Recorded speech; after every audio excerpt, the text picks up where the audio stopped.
ገጥመናን አንላቀቅም። የእውነት እየተሞተ የውሸት አይኖርም። እነዚህ ሰዎች ተገፍተው ሳይሆን አሁን በተለይ ከፋኖ ተቋም ውስጥ የነበሩ ሰዎች ራሳቸውን አሳልፈው የሄዱ ሰዎች ተገፍተው ሳይሆን ተሽጠው ነው። ራሳቸውን ለውጠው ተሽጠው ነው መባል ያለበትና ሰምቻለሁኝ። ያ እንትና ገብርሸት ሪፖስት እያደረጋችሁ ለገብርሸት እና መሰሎቹ እንድታደርሱልኝ ይፈልጋለሁ።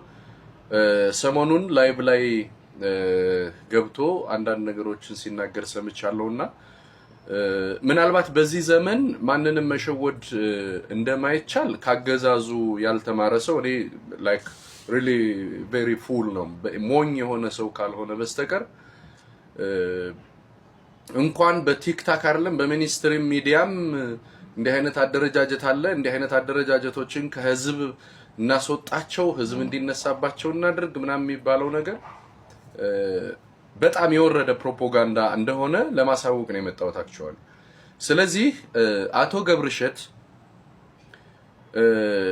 አንተ ለጠቀስካቸው ነገሮች ሁሉ መነሻው አንተ ነህ። ሰው ያስራሉ፣ ሰው እንዲህ ይላሉ፣ ኬላይ ምናምን ይላሉ ለምትለው ሀብቴንና ተዋቸውን አስረህ የነበረው አንተ ነህ።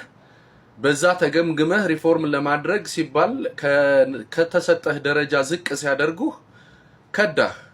ዳትሶል ይሄ ነው ያለው ነገር።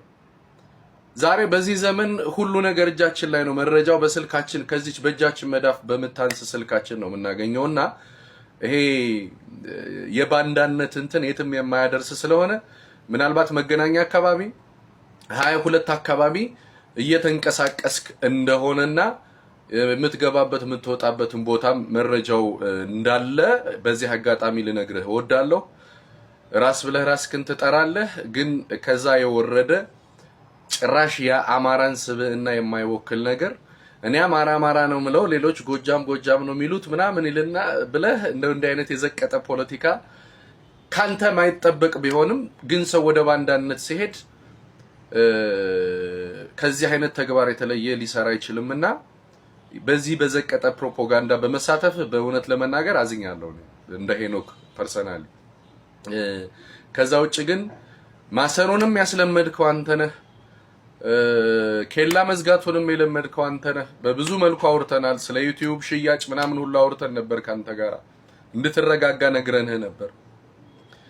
ስለዚህ በጣም የወረደ ምናልባት ከናርበኛ ዘመነ ካሴ ጋር ፎቶ አብረ ስለተነሳህ እናርበኛ ዘመነ ካሴን አውቃቸዋለሁ ብለህ ዲሳይድ አድርገህ ከሆነ አታውቃቸው። ዛሬ እናርበኛ ዘመነ ካሴ ከምሬ ወዳጆ ጋር የሚያወራውን ነገር ከሚስቱ ጋር አያወራም።